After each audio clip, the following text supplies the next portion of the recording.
अस्सलाम वालेकुम and welcome to the C++ series. इस सीरीज की लास्ट वीडियो में हम लोगों ने डिस्ट्रक्टर्स के बारे में बात की थी। इसके अलावा हमने देखा था कि हम किस तरह से किसी एक ऑब्जेक्ट को फंक्शन के पैरामीटर्स के तौर पर यूज कर सकते हैं। तो हमारी आज की वीडियो का टॉपिक है स्टैटिक डेटा मेंबर्स। मैं आपको अगर अपने लास्ट लेक्चर जो है वो रिकॉल करूं, हमारी ऑब्जेक्ट ओरिएंटेड प्रोग्रामिंग का स्टार्टिंग जो है वहां पर अगर हम चलें तो मैंने बताया था कि जैसे हम अभी क्लास के अंदर एक वेरिएबल वगैरह यानी डेटा मेंबर्स को डिक्लेयर करते हैं तो इसका मतलब ये होता है कि जैसे ही उस क्लास के मल्टीपल हम ऑब्जेक्ट्स बनाएंगे तो हर एक ऑब्जेक्ट के लिए अलग-अलग से डेटा मेंबर्स होंगे। तो उसकी एग्जांपल के बारे में बात करते हैं। तो फर्ज करें कि मैंने एक क्लास बनाई जिसके अंदर मैंने ए और बी जो है वो डेटा मेंबर्स के तौर पर डिक्लेयर किए। तो इसका मतलब ये होगा कि जैसे ही उस क्लास के डिफरेंट ऑब्जेक्ट्स बनेंगे तो इस एग्जांपल के अंदर आप देख सकते हैं कि मैंने B1 और B2 यानी ऑब्जेक्ट्स जो है वो उस क्लास के अंदर क्रिएट किए। तो उसका मतलब ये है कि हमारा जो B1 है उसके अंदर डेटा मेंबर A और B अलग से एक मेमोरी लोकेशन जो है वो एलोकेट की जाएगी, और जैसे ही हमारा ऑब्जेक्ट B2 बनेगा तो उसके लिए A और B जो है वो अलग से एलोकेट किए जाएंगे। इसका मतलब ये है कि हमारे A और B जो है इन दोनों के इनका आपस में कोई भी रिलेशन नहीं होगा। अगर मैं B2 के A के अंदर कोई वैल्यू स्टोर करना चाहता हूं तो वो B2 के A की जो भी मेमोरी लोकेशन है उसके अंदर स्टोर की जाएगी, और अगर मैं B1 के रेलिवेंट कोई A के अंदर कोई वैल्यू स्टोर करूंगा तो वो इस A के अंदर स्टोर की जाएगी। तो इन दोनों मेमोरी लोकेशंस का आपस में कोई भी लिंक नहीं होगा, ये इंडिपेंडेंट होंगी, इनका आपस में कोई भी रिलेशन नहीं होगा। तो ये था एक सिंपल डेटा मेंबर। अब हम बात करते हैं स्टैटिक डेटा मेंबर की। तो हमारा जो स्टैटिक डेटा मेंबर है ये भी बेसिकली एक डेटा मेंबर ही है, एक वेरिएबल ही है, लेकिन इसका जो रोल होता है वो डिफरेंट होता है। ये बिल्कुल उल्ट काम करता है हमारे एक सिंपल डेटा मेंबर की निस्बत। तो अगर हम देखें कि ये किस तरह से काम करेगा, ये स्पेशल किस तरह से होता है, तो मैं आपको बताता हूं कि जब हम किसी एक स्टैटिक डेटा मेंबर को डिक्लेयर करते हैं हमारे एक क्लास के अंदर तो इसका मतलब ये है कि हमारा वो एक डेटा मेंबर उसी क्लास के मल्टीपल ऑब्जेक्ट्स के दरमियान में शेयर किया जाएगा। यानी ये इस तरह का एक वेरिएबल होगा कि जिसके अंदर कोई भी एक ऑब्जेक्ट जो है वो अपनी वैल्यूज को स्टोर करवा सकता है, उसे यूज कर सकता है। तो इसका सिंटैक्स बेसिकली किस तरह से होगा उसके बारे में पहले बात करते हैं। तो जिस तरह से हम किसी भी एक नॉर्मल वेरिएबल को डिक्लेयर करते थे वैसे ही हम इसे डिक्लेयर करेंगे, लेकिन इसको एक स्टैटिक डेटा मेंबर बनाने के लिए उस वेरिएबल के नाम से पहले हमें स्टैटिक लिखना पड़ेगा। वेरिएबल नेम का मतलब ये है कि जैसे ही हम एक नॉर्मल वेरिएबल को डिक्लेयर करते थे यानी सबसे पहले उसकी डेटा टाइप और उसके बाद उसका नाम, तो जैसे ही हमने डेटा टाइप को लिखना है उससे पहले हमें स्टैटिक जो है वो लिखना पड़ेगा। ये हमारा एक कीवर्ड है स्टैटिक। उसके बाद अगर मैंने इंटीजर डेटा टाइप का एक जो है वो स्टैटिक वेरिएबल बनाना चाहता हूं जिसका नाम होगा a, तो मैं कुछ इस तरह से लिखूंगा कि स्टैटिक इंट a। तो उम्मीद है कि आप इस सिंटैक्स को समझ चुके होंगे। तो इसकी एग्जांपल के बारे में, ये जो हमारी एग्जांपल थी इसको मजीद डिटेल से देखते हैं। तो फर्ज करें कि मैंने एक क्लास बनाई जिसके अंदर दो जो है वो हमने डेटा मेंबर्स बनाए a और b सिंपल डेटा मेंबर्स के तौर पर। उसके बाद मैंने स्टैटिक डेटा मेंबर के तौर पर n को डिक्लेयर किया।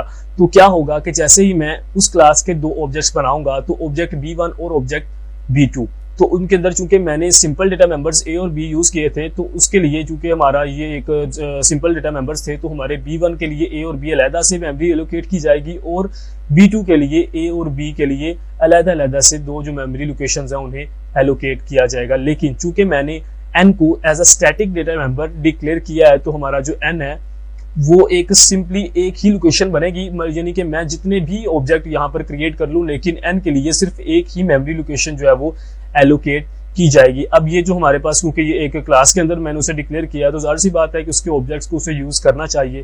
तो जैसे ही B2 को यूज करने की जरूरत पड़ेगी n को, तो उसके अंदर कोई भी वैल्यू जो है उसे डिफाइन कर सकता है, उसे इनिशियलाइज कर सकता है। लेकिन अब जब B1 के ऑब्जेक्ट को उसी मेंबर की जरूरत पड़ेगी तो यहाँ पर वो कोई भी वैल्यू जो है उसे लिख सकता है। तो इसका मतलब ये हुआ कि अगर यहाँ पर पहले 20 था तो जब हमारा B1 उसे यूज करेगा और उसके अंदर 30 को स्टोर करना चाहेगा तो जो 20 जो वैल्यू है वो ओवरराइट कर दी जाएगी और वहां पर 30 जो है वो लिख दिया जाएगा। तो ये हमारे मल्टीपल जो ऑब्जेक्ट्स हैं वो उसे शेयर कर सकते हैं। उम्मीद है कि आप इस चीज को समझ चुके होंगे कि मैं आपको क्या समझाना चाह रहा था।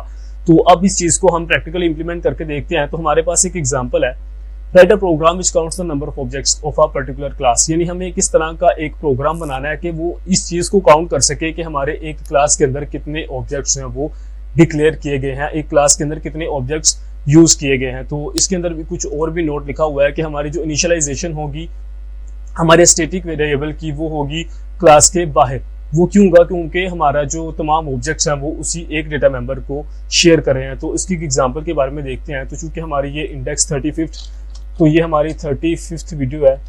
तो मैं इंडेक्स 35 नाम से जो है यहाँ पर एक फाइल जो है उसे क्रिएट करूँगा और बॉयलरप्लेट कोड लगाने के बाद अपना काम जो है उसे शुरू करते हैं। तो चूंकि हमारी इस क्लास का नाम होगा टेस्ट, तो मैं इस तरह से टेस्ट नाम से जो है एक क्लास जो है उसे डिक्लेयर कर दूंगा। तो अब आप जानते हैं कि मुझे एक चीज़ यहाँ पर एरर जो है वो मोस्टली जो हम देखते हैं वो ये होता है कि क्लास के बाद सेमी कॉलन जो है उसे मिस कर दिया जाता है। तो आपको इस चीज़ को याद रखना है। तो यहाँ पर मैं क्या करूँगा कि प्राइवेट के तौर पर एक स्टैटिक डेटा मेंबर को यहाँ पर डिक्लेयर करूंगा। तो उम्मीद है कि आप इस चीज़ को समझ रहे होंगे कि मैं क्या करना चाहता हूँ, क्योंकि मैं स्टैटिक डेटा मेंबर की मदद से ही कोई एक ऐसा जो है वो वेरिएबल यूज कर सकता हूँ जो कि काउंट कर सके हमारे ऑब्जेक्ट्स को। किस तरह से ये काम होगा उसके बारे में बात करते हैं। तो चूंकि मैंने यहाँ पर स्टैटिक के तौर पर इंटीजर काउंट को यहाँ पर यूज करना है, क्योंकि मैं चाहता हूँ कि मैं उन ऑब्जेक्ट्स को काउंट कर सकूँ जो कि इस क्लास के रेलिवेंट जो है वो बनाए जाएंगे। तो जब जैसे ही मैं इस प्रोग्राम को कंप्लीट करूंगा तो आपको समझ आ जाएगी कि मैं बेसिकली क्या करना चाहता था। तो यहाँ पर कोई एरर आ रहा है, मैं देखता हूँ कि एरर बेसिकली क्या है। तो यहाँ पर हमें एक सेमी कॉलन जो है वो मिस कर रहे थे, शायद ये कोई कंपाइलर की प्रॉब्लम थी। ये एरर जो है वो खुद से रिसॉल्व हो चुका है। तो मुझे क्या करना है कि हमारा ये जो कंस्ट्रक्टर है, यहाँ पर मैं कंस्ट्रक्टर डिफाइन करूंगा, क्योंकि जैसे ही हमारा एक ऑब्जेक्ट जो है वो बनाया जाता है तो ऑटोमेटिकली जो फंक्शन खुद ब खुद से कॉल किया जाता है वो सिर्फ एक ही फंक्शन है, वो है डिस्ट्रक्टर। तो वो है कंस्ट्रक्टर। तो कंस्ट्रक्टर की मदद से हम काउंट कर सकते हैं कि हमारी क्लास के कितने ऑब्जेक्ट जो है वो क्रिएट किए जा चुके हैं। तो मैं यहाँ पर इसका एक कंस्ट्रक्टर जो है उसे डिक्लेयर करूंगा। तो कंस्ट्रक्टर किस तरह से काउंट करेगा इस चीज को, तो उसको देखते हैं कि जैसे ही हमारा एक ऑब्जेक्ट बनेगा तो मैंने इसके अंदर काउंट नाम का एक वेरिएबल यहाँ पर डिक्लेयर किया था। तो मैं क्या करूंगा कि काउंट के अंदर 1 का इंक्रीमेंट कर दूंगा। अब चूंकि हमारा ये जो वेरिएबल है ये तमाम ऑब्जेक्ट्स जो है वो शेयर कर रहे हैं, तो जैसे ही मल्टीपल ऑब्जेक्ट्स क्रिएट किए जाएंगे तो हमारा ये जो काउंट नाम का वेरिएबल था ये ऑटोमेटिकली अपडेट कर दिया जाएगा। तो यही हमारे पास फायदा है इसको यूज करने का कि हमारा ये एक वेरिएबल जो है ये तमाम ऑब्जेक्ट्स जो है वो यूज कर सकेंगे। अगर आपको अभी इसकी कुछ समझ जो है वो नहीं आ रही तो जैसे हम इस प्रोग्राम को रन करेंगे तो इंशाल्लाह आपको इस चीज़ की समझ आ जाएगी। तो मैंने इसको क्या करना है कि चूंकि यहाँ पर हमारा जो ये काउंट है इसे हमें इनिशियलाइज भी करना पड़ेगा 0 से, ताकि ये काउंट के अंदर जब मैं इंक्रीमेंट करूँ तो वो इंक्रीमेंट मुझे देखने को मिले। तो मुझे क्या करना होगा कि मुझे इसको इनिशियलाइज करना है। तो इसको इनिशियलाइज करने का तरीका ये है कि मैं इसे इस क्लास से बाहर जो है उसे इनिशियलाइज करूंगा। क्योंकि मैं इसको तमाम ऑब्जेक्ट्स के लिए डिफाइन कर रहा हूं तो इसको बाहर इनिशियलाइज करना जो है वो जरूरी है। तो किस तरह से हम करेंगे, तो हम इसको, चूंकि ये भी एक डेटा मेंबर है हमारी क्लास का, तो मुझे क्या करना होगा कि इसकी डेटा टाइप, जैसे ही हम एक नॉर्मल वेरिएबल को या डेटा मेंबर को एक क्लास के बाहर एक्सेस करते थे तो उसी सिंटैक्स को फॉलो करते हुए मैं इसे बाहर जो है वो एक्सेस करूंगा। तो इंटीजर यानी इसकी रिटर्न टाइप मैंने लिख दी। उसके बाद हमारी क्लास का नाम और काउंट यहाँ पर लिखकर मैं इसकी जो वैल्यू है उसे 0 से इनिशियलाइज कर दूंगा। तो आई होप कि आप इस चीज़ को समझ रहे होंगे कि यह काम मैंने किस तरह से परफॉर्म किया। तो अब हम क्या करेंगे कि इस चीज़ को, क्योंकि हमें काउंट करना है, तो मैं यहाँ पर टेस्ट नाम की जो क्लास है उसके जो ऑब्जेक्ट्स हैं उन्हें यहाँ पर क्रिएट करूंगा। तो T1 और T2 मैंने यहाँ पर ऑब्जेक्ट्स हैं वो क्रिएट किए। तो अब मुझे क्या करना है कि एक फंक्शन बनाना चाहता हूँ कि जो फंक्शन इसकी जो भी इंक्रीमेंटेड वैल्यू है, जो भी इसकी वैल्यू यानी हमारे ये प्रोग्राम के इस क्लास के ऑब्जेक्ट्स बनाने के बाद हमें मिल जाती है, तो उस वैल्यू को एक्सेस करने के लिए और ये दिखाने के लिए कि हमारे ऑब्जेक्ट्स जो है वो कितने क्रिएट हुए हैं, तो उसके लिए मुझे एक फंक्शन जो है उसे भी यहाँ पर डिक्लेयर करना पड़ेगा। तो मैं यहाँ पर एक फंक्शन जो है वो डिक्लेयर करूंगा। तो वो फंक्शन जो उसकी जो डेफिनेशन है वो मैं बेसिकली इसी के अंदर लिख रहा हूँ। तो उम्मीद है कि आपको इस चीज़ में कोई भी प्रॉब्लम जो है वो नहीं होगी। तो the number of objects is, तो यहाँ पर चूंकि हमारा जो अपडेटेड वैल्यू होगी हमारे काउंट की वो यहाँ पर मैं एक्सेस कर सकता हूँ इस फंक्शन के जरिए से, तो मुझे यहाँ पर उसे लिखना होगा। तो चूंकि ये जो हमारा फंक्शन है ये तमाम हमारे जो ऑब्जेक्ट्स हैं उनके अंदर ये मौजूद होगा, तो मैं इस ऑब्जेक्ट को बनाने के बाद T1 डॉट काउंटेड को अगर यहाँ पर रन करता हूँ तो क्या होगा कि जैसे ही हमने टेस्ट के अंदर T1 और T2 हमारे दो ऑब्जेक्ट्स जो है वो क्रिएट किए, तो ये होगा कि जैसे ही फर्ज करेंगे मैंने T1 बनाया तो हमारा जो इसका जो कंस्ट्रक्टर है T1 का, जब वो काम करेगा अपने आप को खुद ब खुद से कॉल करेगा, तो काउंट की जो वैल्यू है वो चूंकि पहले 0 थी तो 0 से बढ़कर 1 हो जाएगी। उसके बाद जब हम T2 को बनाएंगे तो वो 1 के बाद दोबारा फिर से 1 से इंक्रीमेंट करके 2 बन जाएगी। उसके बाद जैसे ही मैंने किसी भी एक ऑब्जेक्ट के जरिए से हमारे इस फंक्शन को कॉल किया तो वो जो वैल्यू है वो हमें प्रिंट करके दिखा दी जाएगी। तो इस चीज़ को हम इम्प्लीमेंट करके देखते हैं। तो मैं इस प्रोग्राम को रन करता हूँ। तो the number of objects is 2। तो उम्मीद है कि आप इस चीज़ को समझ रहे होंगे। अब मैं क्या करता हूँ कि यहाँ पर चूंकि हमारे ये ऑब्जेक्ट्स हैं यहाँ पर क्रिएट किए गए, उसके बाद दोबारा फिर से मैं इस चीज़ को आपको करके दिखाता हूँ कि टेस्ट नाम से ही मैंने T3 एक और नया ऑब्जेक्ट जो है उसे क्रिएट किया। अब T3 के जरिए से भी मैं काउंटेड को अगर यहाँ पर करता हूँ तो इसका मतलब ये है कि काउंटेड तो हमारा जो फंक्शन है ये अलग से ही हर एक बार जैसे जैसे मैं जो अपने ऑब्जेक्ट जो बनाता हूँ तो काउंटेड जो हमारा जो फंक्शन है वो हर ऑब्जेक्ट के लिए अलग ही होता है, लेकिन उसके अंदर जो मैं वैल्यू यूज कर रहा हूँ, जिस वेरिएबल को यूज कर रहा हूँ, वो जो वेरिएबल है वो तमाम ऑब्जेक्ट्स जो है वो शेयर कर रहे हैं। इस वजह से इसके अंदर जो वैल्यू है वो खुद ब खुद से अपडेट हो जाती है। तो अब जैसे ही मैंने इस चीज को यहाँ पर ये हमारा काउंटेड नाम का जो फंक्शन था उसे यहाँ पर कॉल किया, तो चूंकि हमारे काउंट की वेरिएबल की जो वैल्यू है वो 1 से दोबारा से इंक्रीमेंट कर दी गई, तो हमारे पास ये दिखाया जाएगा कि हमारे जो 3 ऑब्जेक्ट्स हैं वो क्रिएट हो चुके हैं। तो यहाँ से मैं इसको रन करके आपको दिखाता हूँ। तो पहले the number of objects is 2 और उसके बाद जैसे ही मैंने T3 बनाया तो जो हमारा काउंट नाम का वेरिएबल था उसकी वैल्यू अपडेट होने की वजह से उसे दोबारा फिर से जब मैंने काउंटेड जो फंक्शन था उसे कॉल किया तो the number of objects is 3। तो आई होप कि आप इस चीज को समझ चुके होंगे कि मैंने किस तरह से एक स्टैटिक डेटा मेंबर को यूज किया। तो आई होप कि आपको इसके अंदर कोई भी प्रॉब्लम जो है वो फेस नहीं करना पड़ेगी। तो अब बात करते हैं फ्रेंड फंक्शंस की। फ्रेंड फंक्शंस बेसिकली एक इस तरह का फंक्शन होता है जो एक स्पेसिफिक क्लास के प्राइवेट डेटा मेंबर्स को एक्सेस कर सकता है। वो प्राइवेट और प्रोटेक्टेड डिफरेंट टाइप के जो डेटा मेंबर्स हैं वो हो सकते हैं। प्रोटेक्टेड जो हमारे डेटा मेंबर्स हैं उसके बारे में भी मैं आपसे बात करता हूं, लेकिन अभी पहले इसकी डेफिनेशन के बारे में देखते हैं। तो जैसे ही हम एक क्लास बनाते हैं उसके अंदर अगर मैं एक फ्रेंड के तौर पर किसी एक फंक्शन को उसके अंदर डिक्लेयर कर दूंगा तो वो जो फंक्शन होगा वो बेसिकली हमारी क्लास का हिस्सा नहीं होगा। लेकिन अगर वो हम नॉर्मल सिनेरियोज की बात करें तो हमने ये देखा था कि किसी भी क्लास के डेटा मेंबर्स को सिर्फ उसका एक मेंबर फंक्शन ही एक्सेस कर सकता है। लेकिन फ्रेंड फंक्शन एक इस तरह का फंक्शन होता है जो कि हमारी क्लास का तो हिस्सा नहीं होता, लेकिन इसके बावजूद वो उस क्लास के प्रोटेक्टेड और प्राइवेट डेटा मेंबर्स को एक्सेस कर सकता है। तो वो किस तरह से करेगा इसके बारे में हम बाद में बात करेंगे। तो बेसिकली जैसे ही हम एक नॉर्मल सिनेरियोज के अंदर देखते हैं तो हमारी क्लास के अंदर वो जो उसके डेटा मेंबर्स हैं उसको एक्सेस करने के लिए हम उसी के जो डेटा फंक्शंस होते हैं या मेंबर फंक्शंस होते हैं उसकी मदद से हम उन्हें एक्सेस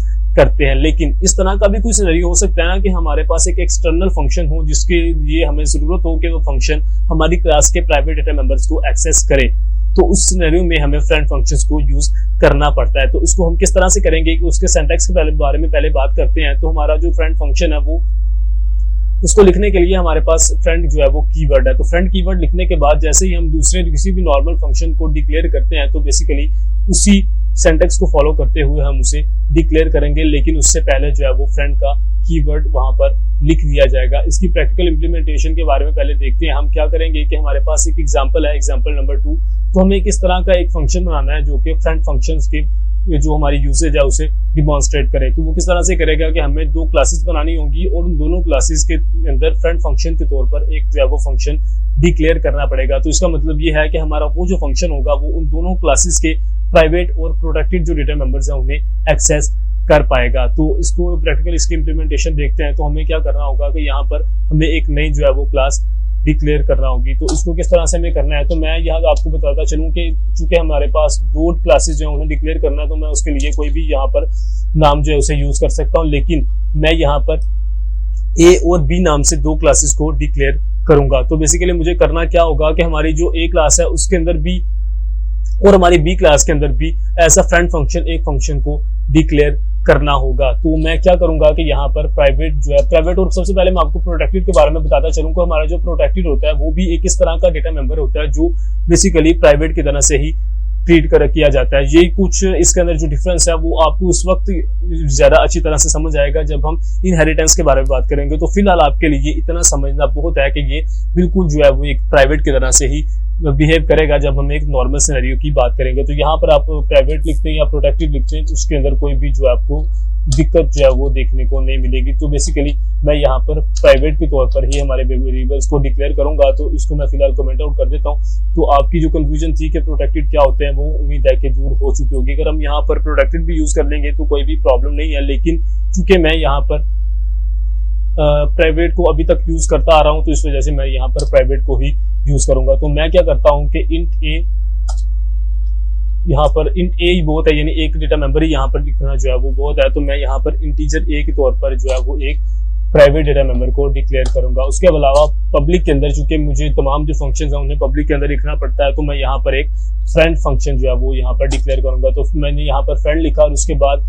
void टेस्ट नाम से जो है वो फंक्शन होगा। तो इस तरह से हमारी जो फंक्शन की डिक्लेरेशन है वो की जाएगी। तो टेस्ट हमारा जो फंक्शन है, चूंकि इसे तमाम डेटा मेंबर्स को एक्सेस करना था जो कि हमारे ए के अंदर मौजूद होंगे, तो उसके अंदर मुझे ऑब्जेक्ट के तौर पर ए को यहाँ पर लिखना पड़ेगा। इसके अलावा चूंकि मुझे बी एक नई क्लास जो है उसे यहाँ पर यूज करना है, तो मैं इसके अंदर बी यहाँ पर डिक्लेयर कर दूंगा। अब प्रॉब्लम ये आ रही है कि मैंने जब, क्योंकि आप जानते हैं कि हमारा जो प्रोग्राम है वो एक लाइन के अंदर यानी एक तरतीब के साथ एक प्रोग्राम जो है वो रीड किया जाता है। तो शुरू से लेकर आखिर तक जो प्रोग्राम है ऊपर से लेकर नीचे तक एक पूरी तरतीब के साथ ही वो चलता है, और जैसे ही हमारा प्रोग्राम जो है वो कंपाइल किया जाता है तो वो सब कुछ भी बिल्कुल ऊपर से लेकर नीचे की तरफ एक तरतीब के साथ जो है वो किया जाता है। तो अब यहाँ से पर आप देख सकते हैं कि जब मैंने इस फ्रेंड नाम के फंक्शन को यहाँ पर जो है वो डिक्लेयर किया, तो उस वक्त हमारे पास बी नाम की कोई भी क्लास मौजूद नहीं थी। तो इस प्रॉब्लम को सॉल्व करने के लिए मैं क्या करूंगा कि यहाँ पर बी क्लास की एक डिक्लेरेशन दे दूंगा। तो जैसे ही मैं यहाँ पर क्लास बी लिखूंगा तो हमारा जो प्रोग्राम है वो समझ जाएगा कि यहाँ पर बी नाम से एक क्लास जो है वो डिक्लेयर की जाएगी। तो मैंने उसे गारंटी दे दी कि मैं बी नाम से एक नई क्लास जो है उसे डिक्लेयर करूंगा। तो ये प्रॉब्लम तो हमारी सॉर्ट आउट हो गई। तो हमें अब क्या करना होगा कि एक नई क्लास जो है वो बी नाम से बनानी पड़ेगी। तो अगर यही बनाएंगे तो ये तो हो गया ना धोखा प्रोग्राम के साथ, तो धोखा तो हमने देना नहीं है। तो मैं क्या करूंगा कि बी नाम से जो एक क्लास है उसे यहाँ पर डिक्लेयर करूंगा। तो इसके अंदर भी हमें चूंकि डिफरेंट जो डेटा मेंबर्स को यूज करना पड़ता है ताकि हम इस चीज को डिमॉन्स्ट्रेट कर सकें कि हमारा जो फ्रेंड फंक्शन है वो बेसिकली किस तरह से काम करता है। तो मुझे पब्लिक के अंदर भी क्या करना पड़ेगा कि फ्रेंड नाम से, यानी फ्रेंड हमारे पास एक फ्रेंड के तौर पर ही एक जो मेंबर फंक्शन है मैं उसे यहाँ पर डिक्लेयर करूंगा। तो उम्मीद है कि आप इस चीज को समझ रहे होंगे कि फ्रेंड फंक्शन जो है वो बेसिकली हमारी इस क्लास का हिस्सा नहीं है। यानी जब मैं इसे बाहर इसको डिफाइन करूंगा तो मुझे उस स्कोप रेजोल्यूशन ऑपरेटर को या उस हमारे स्पेसिफिक सिंटैक्स को फॉलो करने की जरूरत नहीं पड़ेगी जो कि हम एक मेंबर फंक्शन को डिफाइन करने के लिए फॉलो करते हैं। तो इसको हम किस तरह से करेंगे कि मैंने यहाँ पर इसको डिक्लेयर तो कर दिया, अब इसकी डेफिनेशन भी लाजमी से होगी। तो मुझे यहाँ पर सिंपली जैसे हम एक नॉर्मल फंक्शन को लिखते थे तो टेस्ट नाम से मैंने यहाँ पर फंक्शन जो है उसे इस तरह से, यानी ए और चूंकि हमारे पास ये इसकी एक एक्चुअल डेफिनेशन है तो यहाँ पर मुझे पैरामीटर्स भी लिखना पड़ेंगे। तो ए नहीं यहाँ पर आएगा बेसिकली बी, तो बी जो है वो कुछ इस तरह से हम यहाँ पर उसे यूज करेंगे।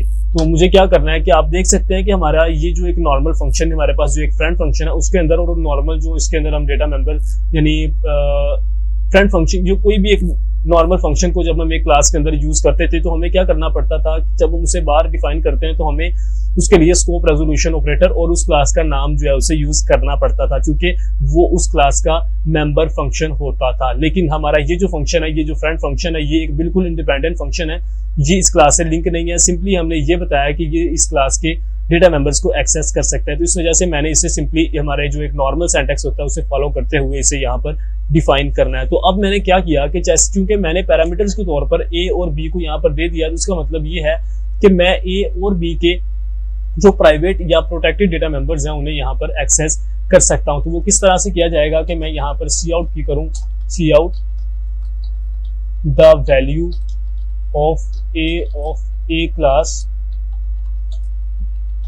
इज, तो यहाँ पर चूंकि मुझे ए को जो है वो एक्सेस करना है, तो आप जानते हैं कि अगर ए क्लास के ए हमारा जो डेटा मेंबर है उसे एक्सेस करना है तो हमें यहाँ पर ए डॉट स्मॉल ए यानी उस डेटा मेंबर का नाम जो है वो लिखना पड़ेगा। तो यहाँ पर कोई प्रॉब्लम आ रही है उसे देखते हैं। Type name is not allowed, तो यहाँ पर मुझे क्या करना होगा कि मुझे यहाँ पर x डॉट ए लिखना है क्योंकि हमारे पास इसके ऑब्जेक्ट के तौर पर मैंने यहाँ पर x को यूज किया है। तो चूंकि अगर मैं चाहता हूँ कि मैं a जो हमारी क्लास थी उसके डेटा मेंबर्स को एक्सेस करूँ तो उसके ऑब्जेक्ट की जो ऑब्जेक्ट के अंदर जो भी हमारे डेटा मेंबर्स हम उन्हें एक्सेस कर सकते हैं। तो x डॉट ए लिखकर मैं इस a को एक्सेस कर सकता हूं। तो चूंकि मुझे इसकी जो वैल्यूज है उन्हें एक्सेस करना है तो उसके बारे में हम बाद में देखते हैं कि जैसे हमें इस क्लास के ऑब्जेक्ट्स जो है वो भी बनाने पड़ेंगे, तो उसके बारे में हम बाद में बात करेंगे। तो मुझे क्या करना है कि अब मैं क्या करूंगा कि द वैल्यू ऑफ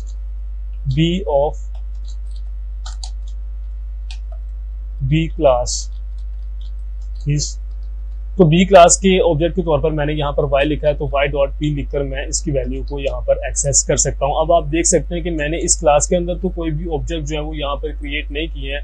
तो मुझे कुछ इस तरह से करना पड़ेगा कि मैं या तो इस तरह से करूँ कि इन जो वेरिएबल्स हैं हमारे ये ए और बी वेरिएबल्स, इनकी वैल्यूज को यहाँ पर पहले से डिफॉल्ट कोई भी एक वैल्यू जो है वो दे दूं। इसका मतलब ये होगा कि जैसे ही मैं इस चीज़ को यहाँ पर एक्सेस करने की कोशिश करूंगा तो हमारे ये जो प्राइवेट डेटा मेंबर्स हैं वो उन तमाम ऑब्जेक्ट्स जो मैं ए और बी के लिए बनाऊंगा वो उनके लिए यही वैल्यूज है उन्हें यूज़ करेंगे। तो अब मैं आपको इसकी जो डिमॉन्स्ट्रेशन है वो दिखाता हूँ कि मैं किस तरह से हमारे टेस्ट जो हमारा फंक्शन था उसे इन तमाम डेटा मेंबर्स को एक्सेस करने के लिए यूज़ कर सकता हूँ। तो मुझे यहाँ पर क्या करना होगा कि मैं इसके अंदर सबसे पहले ऐसे करते हैं कि हम इसके दो ऑब्जेक्ट्स बनाएंगे ए और बी के, क्योंकि मैं अगर इसको इसी तरह से यहाँ पर आपको डिमॉन्स्ट्रेट करूंगा तो उसके अंदर आपको कुछ चीज़ें जो है वो समझ में नहीं आएंगी।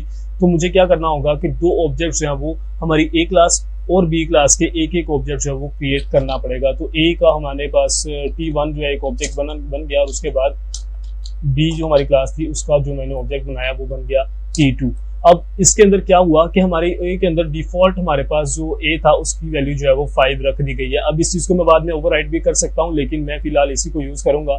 तो मुझे क्या करना है कि हमारे पास जो टेस्ट नाम का फंक्शन है उसके अंदर हमारे T1 और T2 को एज अ पैरामीटर पास करना होगा। तो इसका मतलब ये हुआ कि हमारा जो ए नाम की क्लास है उसका जो ऑब्जेक्ट बना T1 वो यहाँ पर आया, और बी नाम की क्लास का जो ऑब्जेक्ट था T2 वो दूसरे पैरामीटर के तौर पर मैंने यूज कर लिया। तो अब मैं क्या कर सकता हूँ कि हमारा जो टेस्ट नाम का फंक्शन था मैं उसे सिंपली यहाँ पर कॉल कर सकता हूँ। तो जैसे ही मैं इसे यहाँ पर कॉल करूंगा, बल्कि मैंने जो कॉलिंग की करने का प्रोसेस तो वो तो पहले ही कर दिया है, तो दोबारा से कॉल करने की जरूरत नहीं है।